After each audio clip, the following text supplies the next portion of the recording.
હિરપરા પરિવાર તેમજ અકબરી પરિવાર, બહાર ગામથી પધારેલા મહેમાનો, ગામમાંથી પધારેલા તમામ ભગવદીઓ, વડીલો, મુરબ્બીઓ, ભાઈઓ, બહેનો, આપ બધાને મારા ભાવપૂર્ણ જય શ્રી કૃષ્ણ.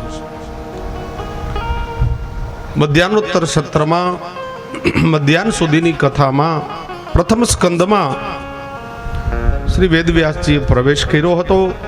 ભાગીરથી ગંગાના તટ ઉપર વહેતી આ સરિતા ભાગવદીય કથા રસ મહોત્સવમાં પ્રભુ આપણને તરબોળ બનાવે છે.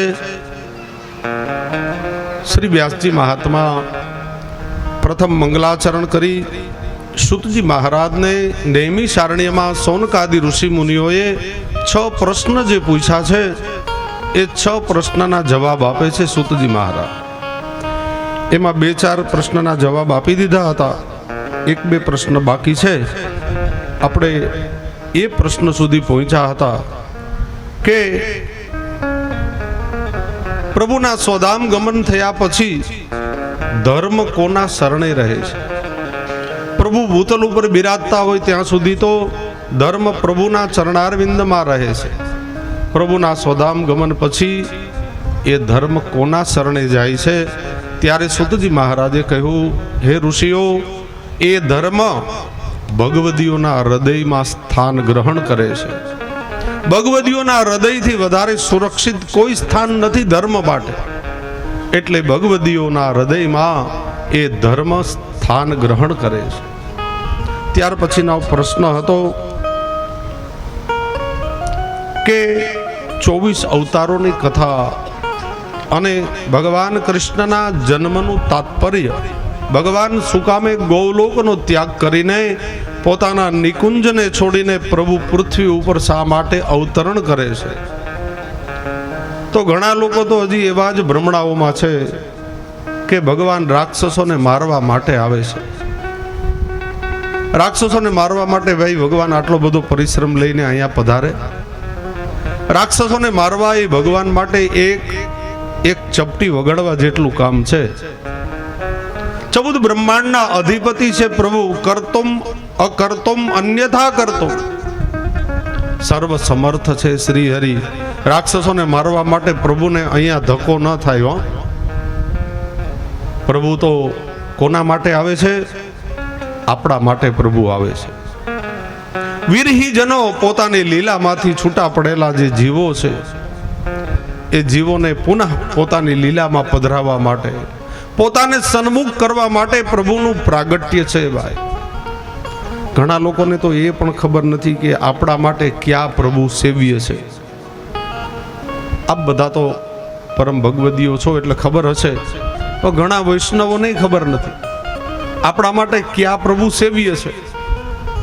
દરેક દ્વાપરની અંદર પ્રભુનું પ્રાગટ્ય તો થાય જ છે. તો દ્વાપર કેટલા ગયા? આ 28મી વખત તો કળિયુગ આવ્યો. આ કળિયુગ જે અત્યારે ચાલે છે 28મી વખત આવ્યો. આ પૃથ્વી ઉત્પન્ન થઈ પછી એ કલ્પનો ને એ બધો ગુણાકાર બહુ મોટો છે. બ્રહ્માનું 100 વર્ષનું આયુષ્ય, પણ એ 100 વર્ષ આપણા જેવડા નહીં.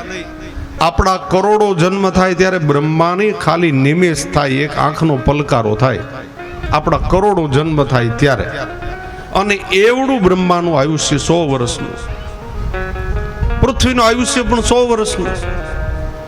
એમાં કેટલાય કલ્પ ભેદ આવે, અને એમાં આ 28મી વખત કળિયુગ આવ્યો. 28 વખત સતયુગ વયા ગયા, 28 વખત દ્વાપર વયા ગયા. તો 28 દ્વાપરમાં પ્રભુ તો પધાર્યા જ છે, પણ આપણા પુષ્ટિ માર્ગીઓ માટે ક્યાં પ્રભુ સેવ્ય છે કોઈને ખબર? તો આંગળી ઊંચી કરો. ક્યાં પ્રભુની આપણે સેવા કરીએ છીએ? આંગળી ઊંચી કરો. કાંઈ વાંધો નહીં, ખોટા પડે તો કાંઈ વાંધો નહીં. અહીં કાંઈ સજા થતી નથી, કોઈ દંડ લેવામાં આવતો નથી.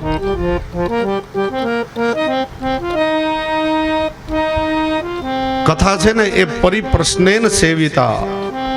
કથા ખાલી ખરી રાખવાનો આનંદ નથી, એમાં પરિપ્રશ્નેન સેવિતા, પ્રશ્નોત્તરી સાથે કથા થવી જોઈએ. તો શ્રોતાઓનું મન કેટલું કથામાં છે એ પણ ખબર પડે. જો ખબર હોય તો કયો, આપણે ક્યાં પ્રભુની સેવા પહોંચીએ છીએ? દર દ્વાપરમાં પ્રભુ તો પ્રગટ થાય જ છે. આપણા ઘરમાં જે પ્રભુ બિરાજે છે એ પ્રભુ ક્યાં છે?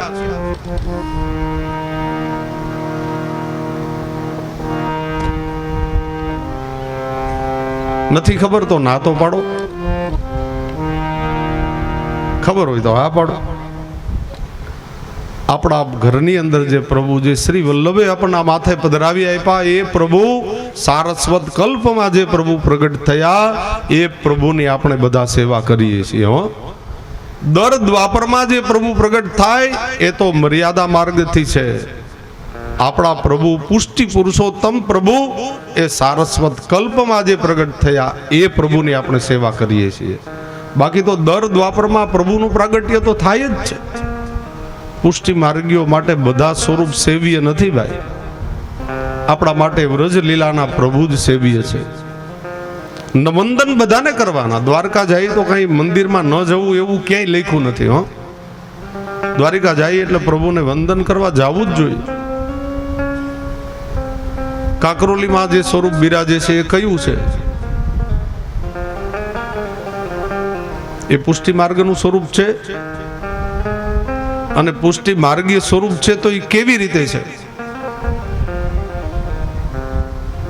કાકરોલી મધ્ય બિરાજે રૂડા રાય સાગર ગાજે.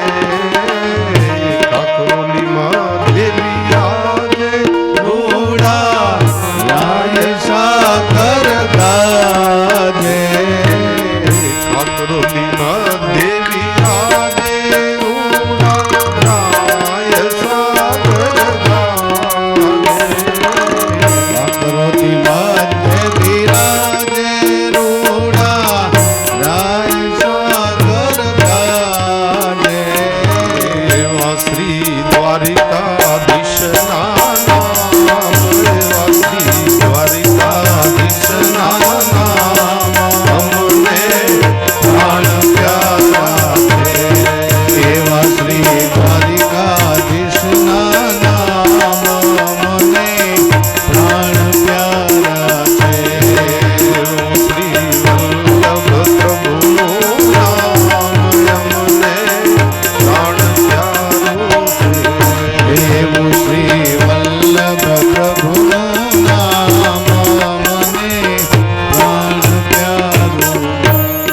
દ્વારિકાધીશ પ્રભુ અહીંયા સમુદ્રના કિનારે બિરાજે, એ પણ દ્વારિકાધીશ પ્રભુ. તો ઓલે આ દ્વારિકાધીશ ને આમાં તફાવત શું? આ દ્વારિકાધીશ કયા અને કાકરોલીમાં બિરાજે એ દ્વારિકાધીશ કયા છે? બે દ્વારિકાધીશ પ્રભુ. આપણું ગુરુ ઘર માધવરાય બાવા વેરાવળ ઘર, બરાબર ને? ત્યાં હવેલીમાં જે સ્વરૂપ બિરાજે છે એ સ્વરૂપ કયું છે? છે કોઈને ખબર? કયું સ્વરૂપ છે? હે, ત્રિભંગ લલિતરાયજી પ્રભુ ને અને મદન મોહનજી, આ બે સ્વરૂપ બિરાજે છે. એ સ્વરૂપ કયા છે અને કોના સેવ્ય ઠાકોરજી છે? આટલી જાણકારી તો આપણને હોવી જોઈએ. હો, ના ખબર હોય તો કાંઈ વાંધો નહીં, પણ આ જાણકારી હોવી જોઈએ. અલી ખાન પઠાણ થયા ને, અલી ખાન પઠાણ 252, એમનું સેવ્ય સ્વરૂપ છે ત્રિભંગ લલિતરાયજી પ્રભુનું. તે પછી તો ગોસ્વામી બાળકો ઉપર પણ એ સ્વરૂપ બિરાજતું હતું, અને ત્યાર પછી એ સ્વરૂપ વેરાવળ ઘર બિરાજે છે. અત્યારે માધવરાય બાવાના તાબામાં જે હવેલી છે ને, ત્રિભંગ લલિતરાયજી પ્રભુ અને મદન મોહનજી પ્રભુ, એ અલી ખાન પઠાણના સેવ્ય ઠાકોરજી છે. બાવાને ક્યારેક પ્રશ્ન પૂછી લેજો. આ ખબર આપણને હોવી જોઈએ. આપણા ગુરુ ઘરે કયા સ્વરૂપ બિરાજે છે, એ પ્રભુની કેવી રીતે સેવા થાય છે, આ આપણને ખબર હોવી જોઈએ સાહેબ. અલી ખાન પઠાણ મુસ્લિમ થયા, રસખાન પણ થયા, કેટલા તો મુસલમાનો થયા સાહેબ આપણા વૈષ્ણવ માર્ગમાં. રજો ક્ષત્રિયાણી કેટલા ક્ષત્રિયો થયા વૈષ્ણવ, તાજ બીબી થયા, અકબરના પત્ની હતા, અકબરને ઘણા પત્નીઓ હતા, એમાં તાજ બીબી થયા. તાજ બીબી જતા હતા ત્યાં એનું છે ને અરબસ્તાનમાં હજ કરવા માટે,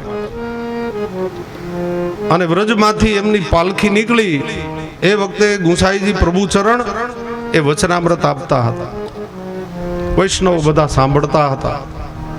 તાજ બીબીએ 2 મિનિટ માટે પોતાની પાલખી રોકાવી અને કહ્યું, થોડી વાર ઊભા રહો, આ મહાત્મા કઈ કથા કરે છે, એને તો કઈ ખબર હતી નહીં કોણ છે.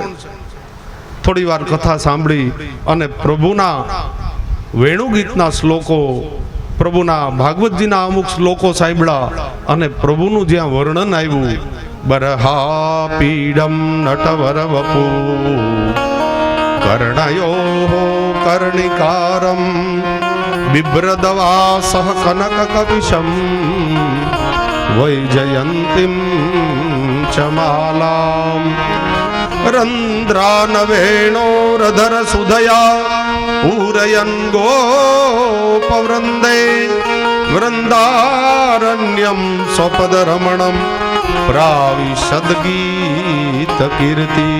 પ્રભુના સ્વરૂપનો જ્યાં શ્લોક સાંભળ્યો અને તાજ બીબી આભા બની ગયા, અને એ જ વખતે પોતાનો મુસ્લિમ ધર્મને છોડી અને એ જ વખતે હિન્દુ ધર્મ સનાતન ધર્મને અપનાવ્યો. ગુંસાઈજી પ્રભુ ચરણના ચરણારવિંદમાં જઈ અને પડી ગયા, રડવા લાગ્યા, પ્રભુ મને તમારી દાસી બનાવો, મને કોઈ જલગરની સેવા આપો, આજથી હું તમારી દાસી છું. પ્રભુ ચરણે એનું એ ઉદાર ચરિત વ્યક્તિત્વ જોઈ, એના મુખ ઉપરની આભા જોઈ અને પ્રભુ ચરણે એ જ વખતે નામ નિવેદન કરાવી અને દીક્ષા આપી. બસ ત્યારથી તાજ બીબી રોજ ભગવત વાર્તા કરતા અને પ્રભુની સેવા પધરાવી હતી. આ છે આપણા પ્રભુનો પ્રતાપ, આ છે ગુંસાઈજી પ્રભુના વચનામૃતનો પ્રભાવ. કેટલા મુસલમાનો પણ આપણા વૈષ્ણવ ધર્મને અંગીકાર કર્યો, પણ આપણે હજી નથી સમજતા. ન્યા મોટી તકલીફ છે. ખોટી વાત કરું છું? સાચી છે કે ખોટી? આપણે હજી સમજવાની જરૂર છે. વિધર્મીઓએ આપણા ધર્મને અંગીકાર કર્યો, આમાં કંઈક હશે તો કર્યો હશે ને. કુરાનના એ ફાતવા પડવાનું મૂકીને ભાગવતજી વાંચવા માંડ્યા. એ તાજ બીબી, એ રસખાન પઠાણ, એ અલીખાન પઠાણ, એમના સેવ્ય સ્વરૂપ વેરાવળ ઘર બિરાજે છે.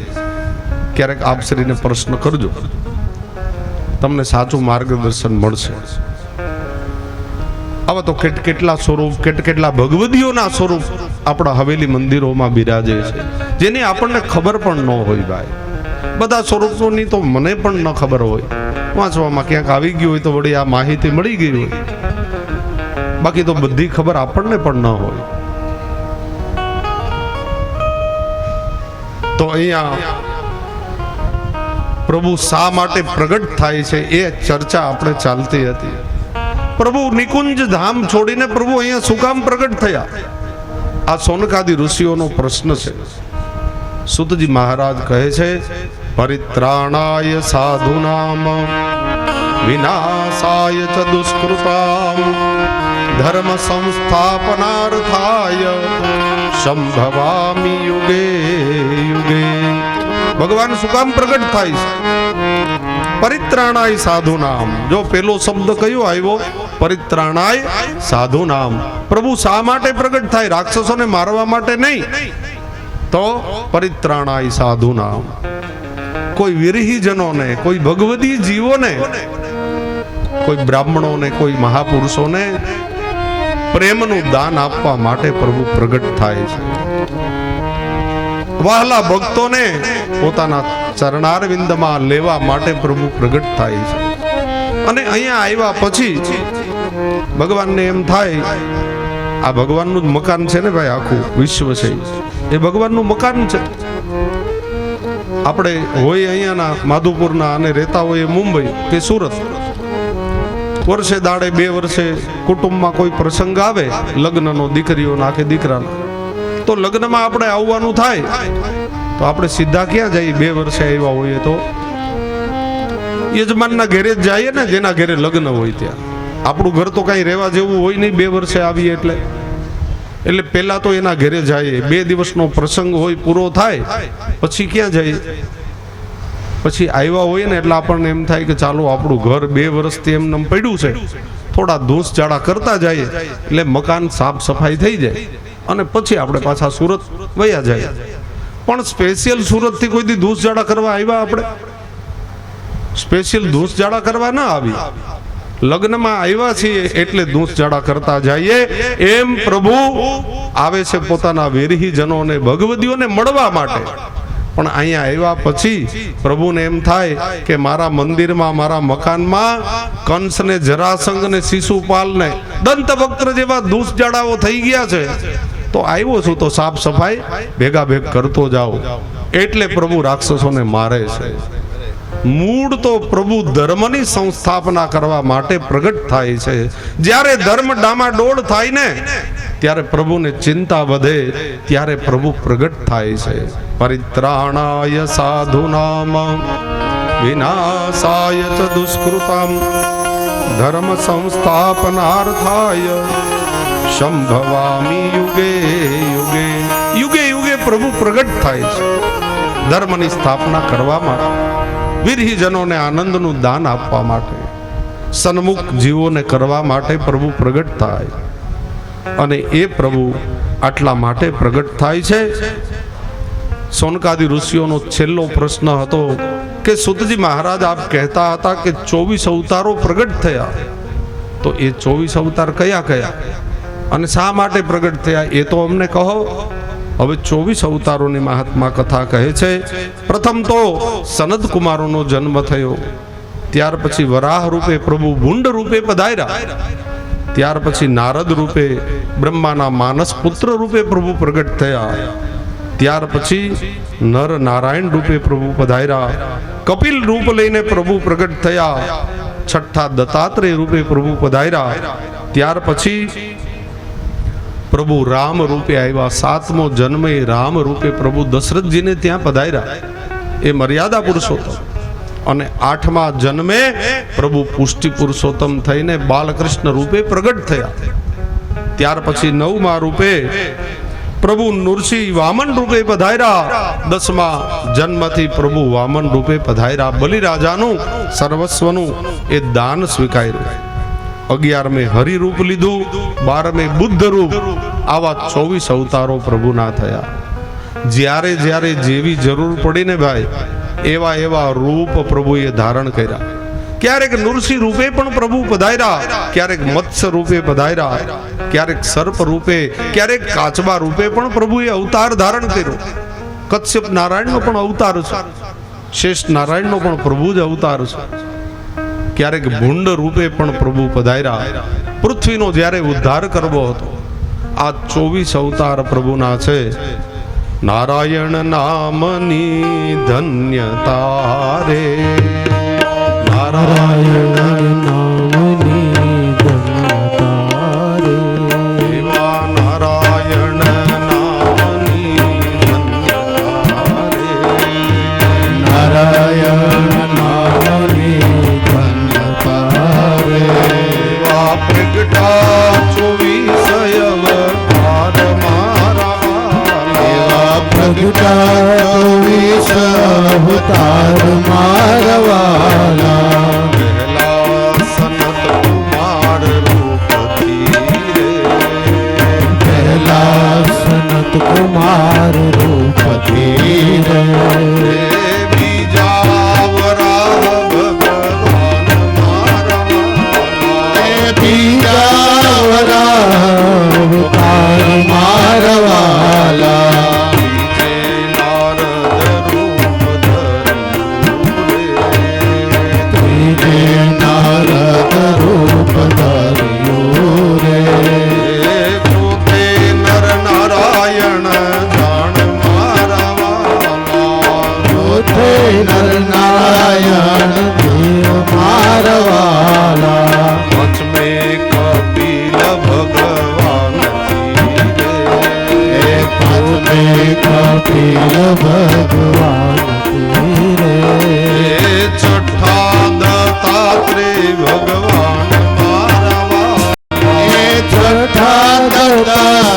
ભગવાન મારા વાલા.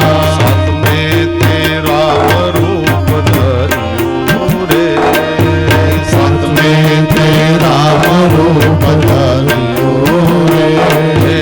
આઠમે કૃષ્ણ અવતાર મારા વાલા, આઠમે કૃષ્ણ અવતાર મારા વાલા.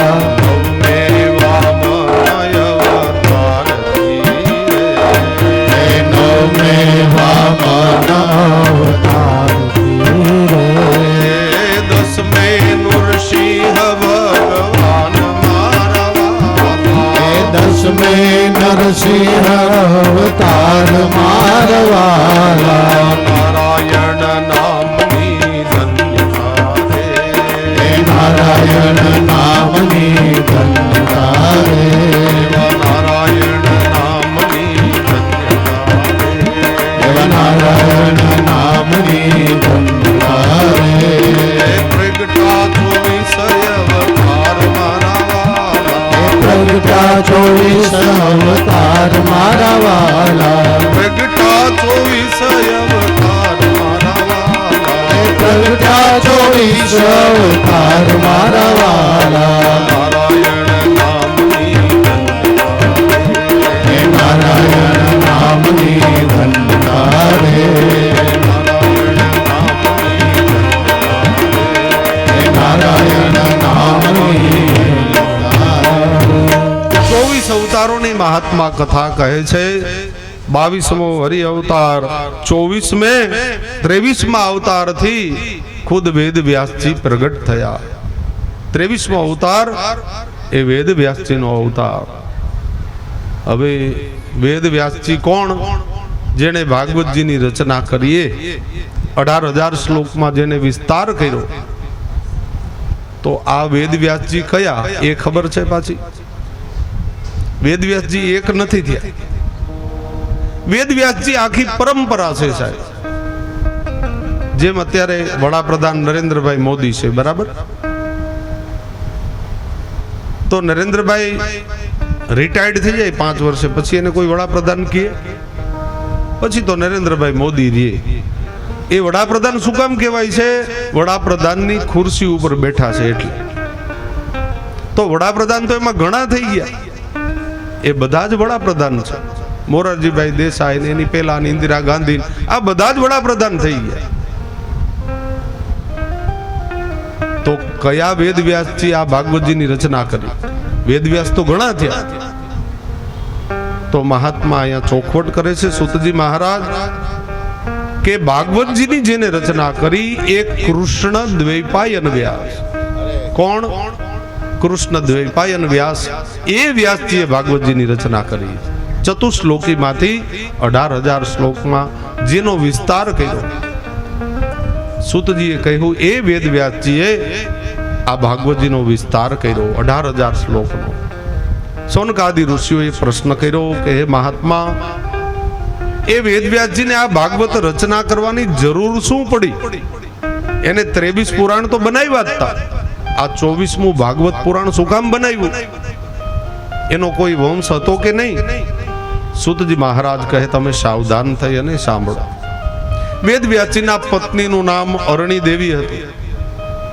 એમને એક સુખદેવજી નામે પુત્ર હતા, અને એ પુત્ર 16 વર્ષે પ્રગટ થયા હતા. મહાત્માઓ અને ભાગવતજી બે એમ કહે છે કે 16 વર્ષે સુખદેવજીનો જન્મ થયો હતો. આ વાતમાં હવે શંકા પડે, પાછી પડે કે ના પડે? 16 વર્ષે કોઈનો જન્મ થાય ભાઈ?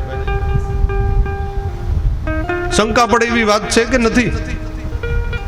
મેં તમને સવારે પણ કહ્યું હતું, આ ભાગવતજી એ સમાધિ ભાષા છે, એટલે એને સમજવું પડે તો સમજણ પડે. 16 વર્ષે પ્રગટા પણ કેવી રીતે પ્રગટ થયા? 16 વર્ષે 16 વર્ષ સુધી કોઈ પણ દીકરો માતાના ગર્ભમાં ન રહી શકે સાહેબ, એ શક્ય નથી. સૃષ્ટિથી વિરુદ્ધનું કોઈ કામ થાય જ નહીં સાહેબ. આ સૃષ્ટિ ઉપર રામ આવે કે કૃષ્ણ આવે, સૃષ્ટિની મર્યાદા જે બાંધેલી છે, નીતિ નિયમો જે બાંધેલા છે, એને એમ જ આવવું પડે. મર્યાદાથી વિરુદ્ધ કાંઈ ન થાય. સૃષ્ટિના ક્રમમાં જ રહેવું પડે. ભગવાનને આવવું હોય તોય સૃષ્ટિના ક્રમમાં આવવું પડે. એને મનુષ્ય બનીને જ આવવું પડે. પછી ભલે ભગવાન તરીકે પૂજાય, ભગવાન જેવા કાર્યો કરે, આવવું પડે મનુષ્ય બની. તો આ 16 વર્ષે સુખદેવજી મહારાજનું પ્રાગટ્ય થયું. 16 વર્ષ સુધી શું અરણી દેવીના ગર્ભમાં રહીએ ભગવાન? વિજ્ઞાન સાયન્સ પણ નહીં સ્વીકારે આ વાત. તો આ સમાધિ ભાષા છે. વેદ વ્યાસજીએ 16 વર્ષ લખ્યા. એ 16 વર્ષ સીધા તો નથી લખ્યા, દ્વૌ અષ્ટો એમ લખ્યું છે. દ્વૌ અષ્ટો એટલે 2 8 ભેગા કરીને 16 એમ. સીધા 16 વર્ષ જો લખી નાખે તો અન્યાય થાય સુખદેવજીને. કારણ કે 15 વર્ષ 16 વર્ષના સંતાન થાય ને એટલે એની અંદર વિકારોનો જન્મ થાય. ત્યારે સુખદેવજી મહારાજ તો નિર્વિકારી છે. એ તો નિરાકારી બ્રહ્મના ઉપાસક છે. એને કોઈ વિકાર નથી. અરે ત્યાં સુધી સુખદેવજીને એ પણ ખબર નથી કે સ્ત્રી કેવી હોય અને પુરુષ કેવો હોય. એના ભેદની પણ જેને ખબર નથી ભાઈ. માત્ર બ્રહ્મમાં રમમાણ કરવા વાળા મહાત્મા છે. 16 વર્ષે પ્રગટ થયા. એનો હુજકો હું કેવી રીતે 16 વર્ષ? બધા 9-10 મહિને જ જન્મ થાય સાહેબ. સુખદેવજીનો જન્મ પણ 9-10 મહિને જ થાય. પણ 16 વર્ષ એટલા માટે લખ્યા કે 16 વર્ષ સુધી વેદ વ્યાસજીએ પોતે ક્યાં રહેતા હતા? બદ્રી વિશાલામાં, હિમાચલની ગિરિમાળાઓમાં. ત્યાં પ્રકૃતિની વચ્ચે રહેતા હતા વેદ વ્યાસજી. અને વેદ વ્યાસજી જાણતા હતા કે મારો આ દીકરો એ બ્રહ્મ જ્ઞાની છે. એ કોઈ જેવો તેવો નથી. અને મારા માટે પ્રગટ નથી થયો. કોના માટે પ્રાગટ્ય થયું હતું? જગતના કલ્યાણ માટે. તો 16 વર્ષે શાન આવી જાય બાળકમાં. એને શાન આવે ને ત્યાં સુધી એને હું પ્રકૃતિના ખોળામાં રાખું. પ્રકૃતિને આપણે શું કહીએ? માં કહીએ કે નહીં? પ્રકૃતિ પણ માં છે. એ પ્રકૃતિના ખોળામાં સુખદેવજીનો ઉછેર થયો.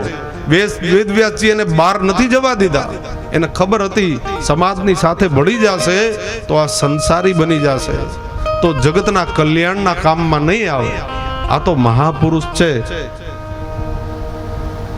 વેદ વ્યાસજી કરતા પણ જે વિશેષ છે, જે અતિ જ્ઞાની છે, જે બ્રહ્મ જ્ઞાની છે, જે ભગવાનના અંશરૂપ હતા, એ રુદ્રના અંશરૂપ પ્રગટ થયા છે સુખદેવજી મહારાજ. એટલે 16 વર્ષ સુધી વેદ વ્યાસજીએ પોતાની ગુફામાં જ રાખ્યા છે સુખદેવજીને. અને 16 વર્ષ પછી બહાર આવ્યા એટલે વેદ વ્યાસજીએ લખ્યું કે 16 વર્ષે સુખદેવજીનો જન્મ થયો. 16 વર્ષ સુધી માતાના ગર્ભમાં નહોતા, પણ પ્રકૃતિ માતાના ગોદમાં હતા. સંસારનો કોઈ છાંટો નથી ઉડવા દીધો વેદ વ્યાસજી. અને શ્રી પરમહંસ એક જ વ્યક્તિને લાગે છે, અને એ આ સુખદેવજીને. વેદ વ્યાસજી ભલે પરમ જ્ઞાની હતા, પણ એ ખાલી પરમહંસ પદવી સુધી પહોંચ્યા. શ્રી પરમહંસ એક સુખદેવજી મહારાજ જ થયા. એના પછી હજી સુધી કોઈ નથી થયા. આ એક જ શ્રી પરમહંસ થયા જેણે જગતનો ઉદ્ધાર કર્યો. અને જન્મતાની સાથે જ સુખદેવજી મહારાજ 16 વર્ષના જ્યારે બહાર આવ્યા ગુફામાંથી, સીધા જ ચાલતા થયા. યમ પ્રવ્રજંતમનુપેતમ પેત કૃત્યમ દ્વે પાયનો વિરહકા તરયા જુહાવ. અને વેદ વ્યાસજીને એ વખતે પુત્રેષણા જાગરણ થઈ.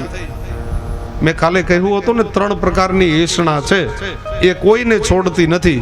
પેલી વેલી છે પુત્રેષણા, બીજી વિતેષણા અને ત્રીજી લોકેષણા. આ 3 એષણામાંથી જો બહાર નીકળીએ તો પ્રભુના ચરણારવિંદ સુધી પહોંચી શકીએ. પણ ઈ બલા એવી છે કે છોડતી નથી. પુત્રેષણામાંથી નીકળો તો લોકેષણા, લોકેષણામાંથી નીકળો તો વિતેષણા. એમાંથી બહાર નીકળવું બહુ અઘરું છે. શ્રીનાથજી બાબા કૃપા કરે તો એમાંથી નીકળી શકાય, જેને અહમતા અને મમતા કહીએ છીએ આપણે. વેદ વ્યાસજી જેવા ઋષિને ભાઈ ન મૂક્યા હો. પુત્રેષણા જાગી અને સુખદેવજીની મહારાજની પાછળ દોટ મૂકે છે. પુત્રેતિ તન્મયતયા સ્તરવો વિનેદુ તમ સર્વભૂત હૃદયમ મુનિ માનતોસ્મિ. હે પુત્ર ઉભો રે. પણ સુખદેવજી મહારાજ કઈ જવાબ આપતા નથી હો. એને ખબર છે હવે જો મારા પિતાને હું જવાબ આપીશ એટલે કાં તો મારા લગ્ન કરી દેશે, એટલે મને સંસારી બનાવી દેશે, અને સંસારમાં ફસાણો તો જે કાર્ય કરવા માટે આવ્યો છું એ કાર્ય ક્યારેય નહીં થાય. મારે તો જગતના ઉદ્ધાર માટે મારું પ્રાગટ્ય છે. જવાબ નથી આપતા, પણ સુખદેવજી મહારાજનું તપોબળ, એનું પુણ્ય બળ એવડું હતું, જે વનમાંથી પસાર થાય ને ત્યાંના તરવો ભીનેદુ, ત્યાંના વૃક્ષો એ સુખદેવ વતી જવાબ આપતા હતા. એ વેદવ્યાસજી, તમે પરમ જ્ઞાની છો, તમે મહામુનિ છો મહારાજ, તમે પુત્ર સ્નેહમાં ન ફસાઓ, અને આ પુત્ર માત્ર તમારો છે એવો ભાવ ન રાખો. આ સમગ્ર ભારત વર્ષના પુત્ર છે. આ સમગ્ર જગતના ઉદ્ધાર માટે સુખદેવજી મહારાજ પધાર્યા છે. તમે તમારું મમત્વ એટલું બધું ન રાખો, તમે પરમહંસ ગતિને પ્રાપ્ત થયા છો. પરોપકારાય વિભાતિ સૂર્ય, પરોપકારાય વહંતિ નદ્યઃ, પરોપકારાય ફલતિ વૃક્ષ. આ બધા પરોપકારના રૂપ છે સાહેબ. નદી છે ને પરોપકારનું રૂપ છે. નદી પોતાનું પાણી ક્યારેય પીવે છે?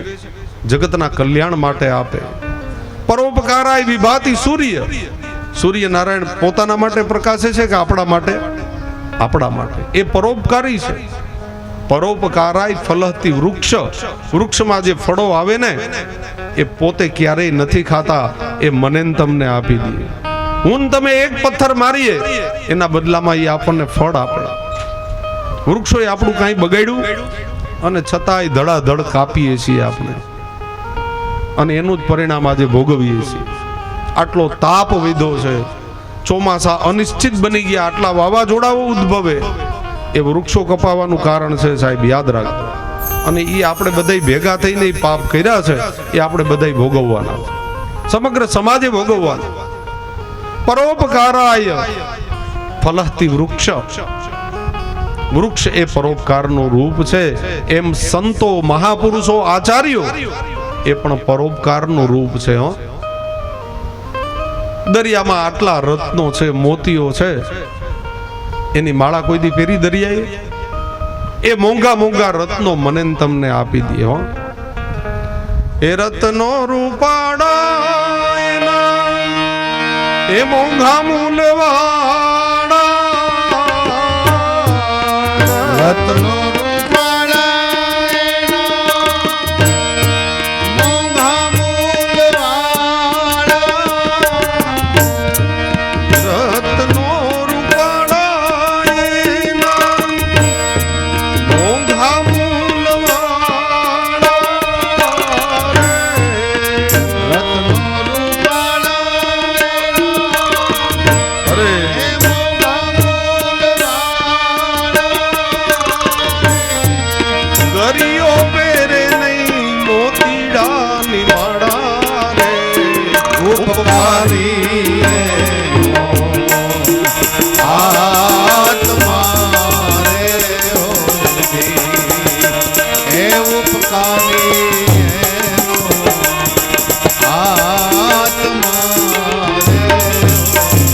પરોપકારાય વિભાતિ સૂર્ય, પરોપકારાય વહંતિ નદ્ય, પરોપકારાય ફલતી વૃક્ષ. આ બધા પરોપકારના રૂપ છે સાહેબ. એ હંમેશા સમાજ ઉપર ઉપકાર જ કરે. આચાર્યો, મહાપુરુષો સદૈવ આપણા ઉપર ઉપકાર જ કરે છે. પોતાના માટે ક્યારેય કઈ ન રાખે, એનું નામ જ સંત છે સાહેબ, એનું નામ જ મહાપુરુષ.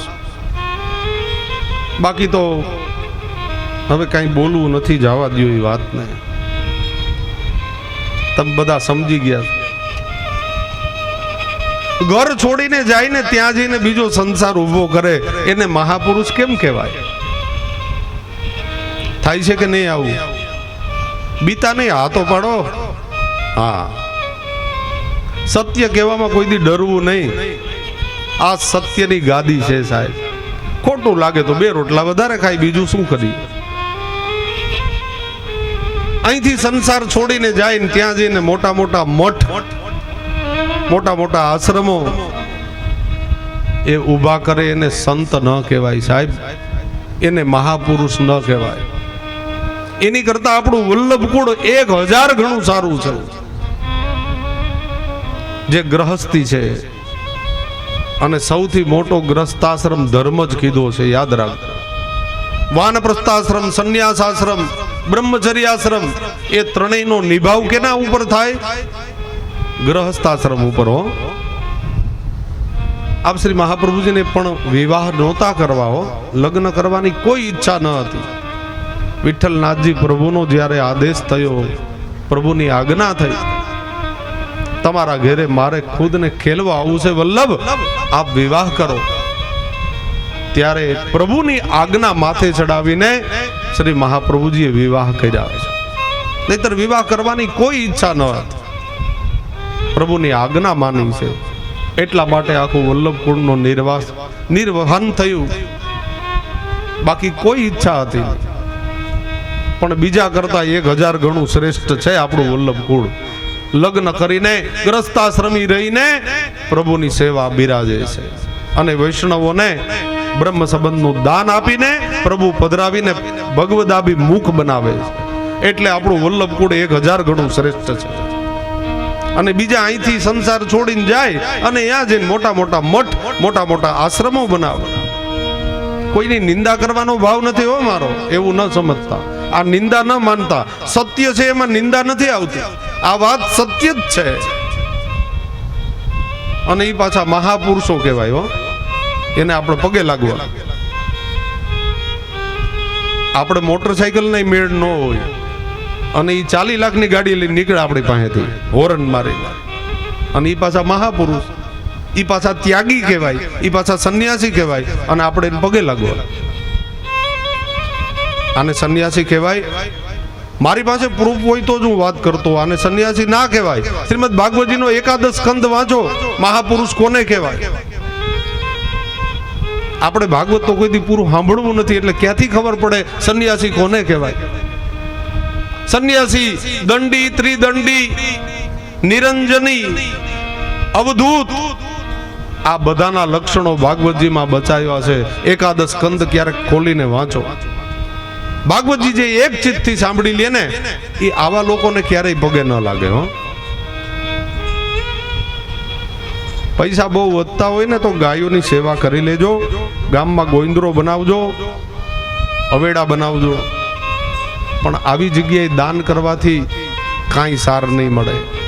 એ ઘર છોડીને ગયા, ન્યાજીને પાછા આશ્રમ બનાવે, ફાળા કરીને પાછા મઠ મોટા કરે. શું ફાયદો થાય ભાઈ આનાથી? આવી જગ્યાએ દાન દેવાની કોઈ જરૂર નથી.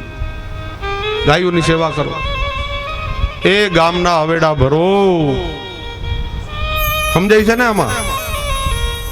ગામના અવેડા ભરો. ગામની ગાયું તરસ્યું રહે ને આપણે બીજે પાછા નીણ નાખવા જાય, એની કોઈ જરૂર નથી. ગામના અવેડા ભરો. સંન્યાસનો મતલબ શું થાય? ભાગવતજી વાંચો. આમાં સત્ય લખ્યું થોડું કડવું હોય છે ભાઈ. દવા તો થોડી કડવી હોય, પણ એ પીએ તો જ હાજા થાય. નિયમ તો ઈ જ છે ને. દવા કાંઈ મીઠી સાકર જેવી ન હોય. થોડી કડવી તો આવે. મીઠું આવશે ત્યારે મીઠું આપીશ, કડવું આવે ત્યારે કડવું પી લેજો. સંન્યાસ કોને કહેવાય? ક્રિયાણામ કર્મણા ન્યાસ ઇતિ સંન્યાસ મુચ્યતે. જેણે બધી ક્રિયાઓનો ન્યાસ કરી દીધો હોય ને એને સંન્યાસ કહેવાય. આ બધાને ક્રિયાના ન્યાસ કર્યા છે. એને મઠ બનાવવાની જરૂર પડે, મોટા મોટા આશ્રમો ખડકવાની જરૂર પડે. જેને ક્રિયાઓના ન્યાસ કરી લીધા હોય. કપડા ભી રેંગા મેરે લાલ, અંચલા ભી લેંગા, જબ તલક અપનો મનડો ન રેંગો મેરે લાલ, લાલ મારા દિલના સંતો જોયું મેં તો જાગી હોજી. કપડા રંગવાથી કાંઈ ના થાય, અંચળા રંગવાથી કાંઈ ના થાય. જ્યાં સુધી તમારું મન પ્રભુના રંગમાં નહીં રંગાય ને ત્યાં સુધી બધી બનાવટ છે, એમ યાદ રાખજો. ભગવા કપડા તો મળે જ છે ગામમાં. 5 મીટર લઈને પહેરી લ્યો, તમે સંત થઈ જાઓ. મોટી મોટી માળાઓ પહેરી લઈએ એટલે સંત કહેવાય. સંત કોને કહેવાય, મહાપુરુષ કોને કહેવાય, કોના ચરણારવિંદમાં આપણે જઈએ તો આપણું કલ્યાણ થાય. હમણાં તૃતીય સ્કંદમાં એ કથા આવશે.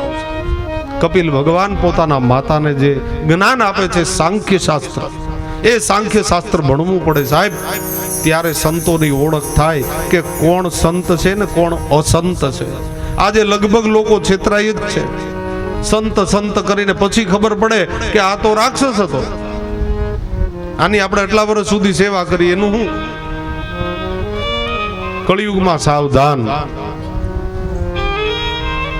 જ્યાં ત્યાં જેની તેની પાસે ન જવું, જેની તેની સેવા ન કરવી. તમને ખબર હોવી જોઈએ કે આ પૂરેપૂરા જે સાચા સંતો છે એની વાત નથી કરતો હોઉં, એને હું વંદન કરું છું. જે મહાપુરુષો જ છે એની વાત નથી. બની બેઠેલા જે ઘેરેથી કંટાળીને ભાગી ગયેલા સંતોની વાત કરું છું. આ ઘેરેથી કંટાળીને કામથી ભાગીને વયા ન ગયા હોય એ સંતોની વાત ચાલે છે. અને એની ચર્ચા ભાગવતજીમાં બહુ થઈ છે. એકાદશ સ્કંદમાં આવશે ત્યારે કહીશ એના લક્ષણો. અહીંયા ટૂંકમાં કહું તો સંતો મહાપુરુષો એ પરોપકારનું સ્વરૂપ છે.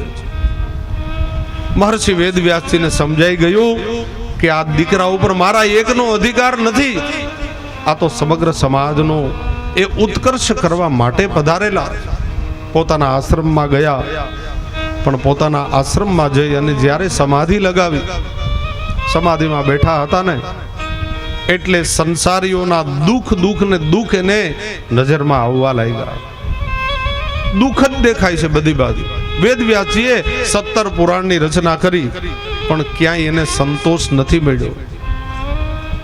આંખ બંધ કરે ત્યાં સંસારીઓના દુઃખ એની નજરની સામે આવે એટલે વળી આંખ ખુલી જાય, વળી વેદવ્યાસજી ચિંતા કરે.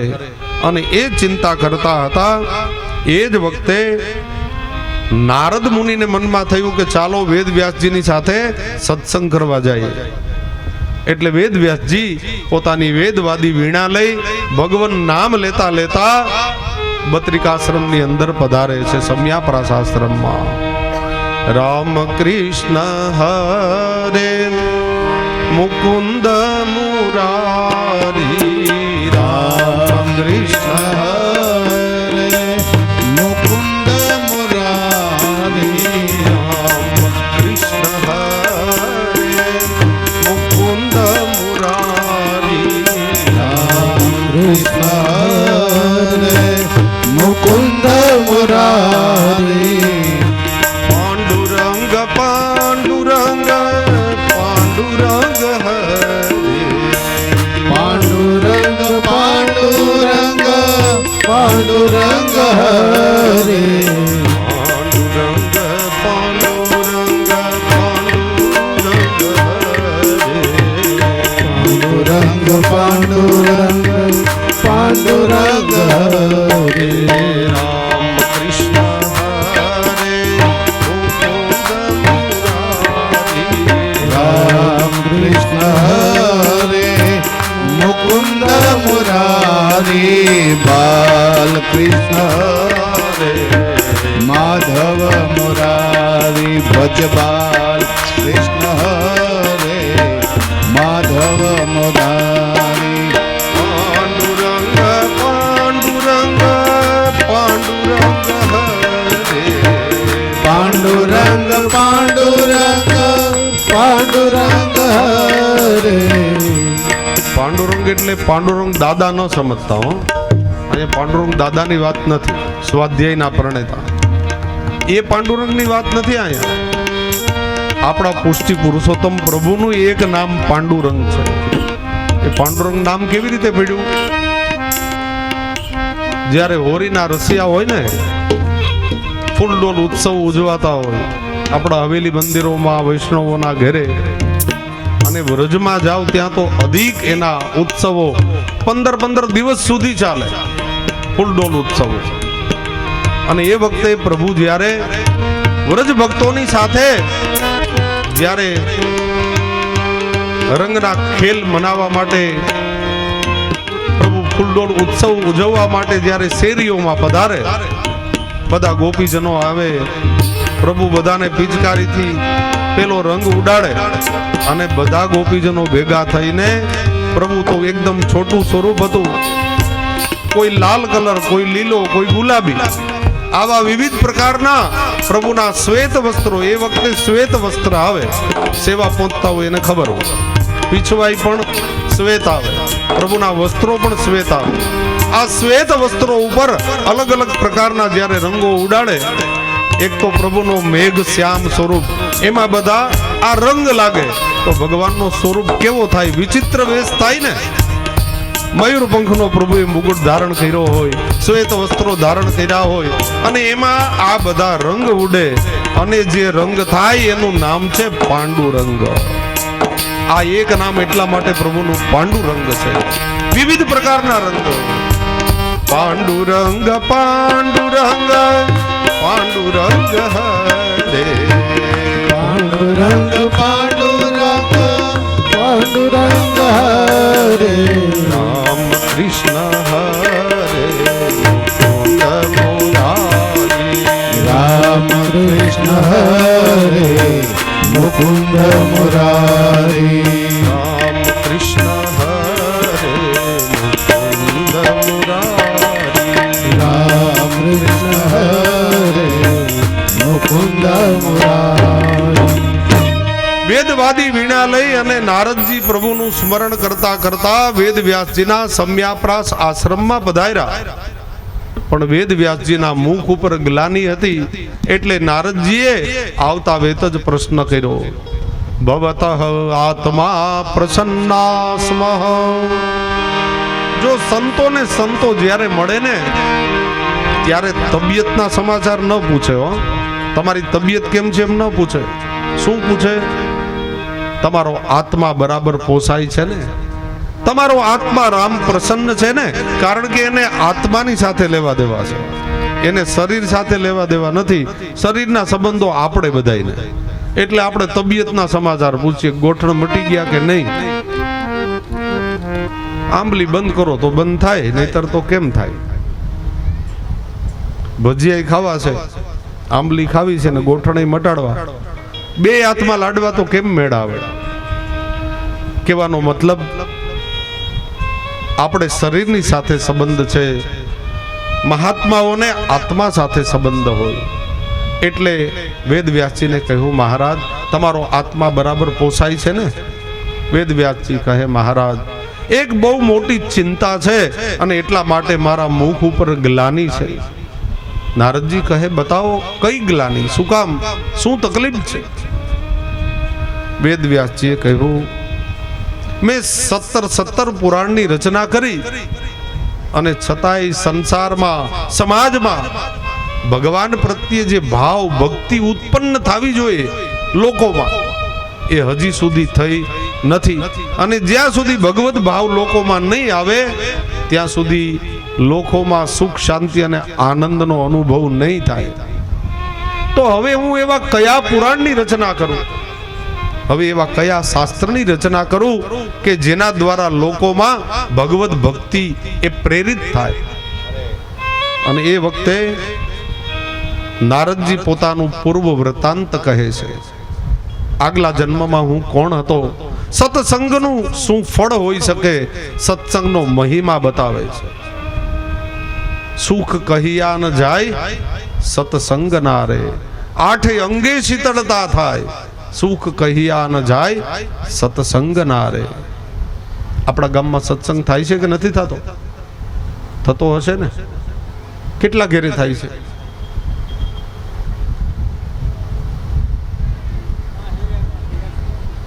શેરીમાં થાય છે, બધી શેરીઓ. જય હો, જય હો, ધન્યવાદ. ખૂબ સરસ, ચાલુ રાખજો. ખૂબ આનંદની વાત છે. એક એક શેરીમાં સત્સંગ થાય છે, ખૂબ આનંદની વાત છે. ભગવત વાર્તા, સત્સંગ જે કાંઈ થાય ચાલુ રાખજો. એ છે ત્યાં સુધી જ આનંદ છે ગામમાં. એ બંધ થઈ ગયો તો આનંદ વયો જશે. ભગવાન નામ અને સત્સંગ, ખાસ કરીને બહેનો, અમારા ભાઈઓને તો બહુ એટલો બધો ટાઈમ ન હોય, છતાંય કોઈ ભગવદીઓ હશે, સત્સંગ કરતા હશે. આ તો વૈષ્ણવોનું ગામ છે એટલે થતો જ હશે સત્સંગ. ભાઈઓ પણ કરતા હશે, ન કરતા હો તો થોડો થોડો ચાલુ કરજો, ધીરે ધીરે પહોંચાઈ જાય, વાંધો નહીં.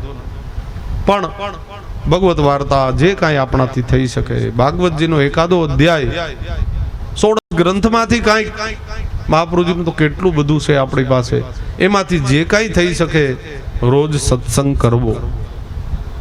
પહેલા તો આપણા દેહાતી ગામડાઓમાં ગામે ગામ સત્સંગ થતા, પણ આ ટીવીની પારાયણ આવીને ત્યારથી બંધ થયા છે. સાસ બીવી કભી બહુથી ઈ સિરિયલ આવીને ત્યાંથી બંધ થયું આ બધું. પહેલા સત્સંગ ખૂબ થતો ગામડે ગામડે, ભલે ને મર્યાદામાં જે કોઈ હતા એ પણ સત્સંગ કરતા, રામચરિત માનસ વંચાતા, ભગવદ્ ગીતાના પાઠ થતા, આવું કંઈક કંઈક થતું. ટીવી સિરિયલો આવીને ત્યાંથી આ બધું થોડુંક તકલીફ થઈ છે. પણ સત્સંગનો બહુ મહિમા છે ભાઈ. સત્સંગ જ્યાં થાય ને ત્યાં અહર્નિશ પ્રભુ વિદ્યમાન છે. નારદજી એક વખત ભગવાનને પ્રશ્ન કર્યો, વિષ્ણુ ભગવાન, કે પ્રભુ તમે ક્યાં બિરાજો છો, તમારું મૂળ સ્થાન કયું, તમને મળવું હોય તો સરનામું કયું તમારું, તમે રોજ ક્યાં હો, વૈકુંઠમાં હો, નિકુંજ ધામમાં હો, ગોલોકમાં હો, અક્ષરલોકમાં હો, ક્યાં હો, કોઈ યજ્ઞ થતો હોય ત્યાં હો.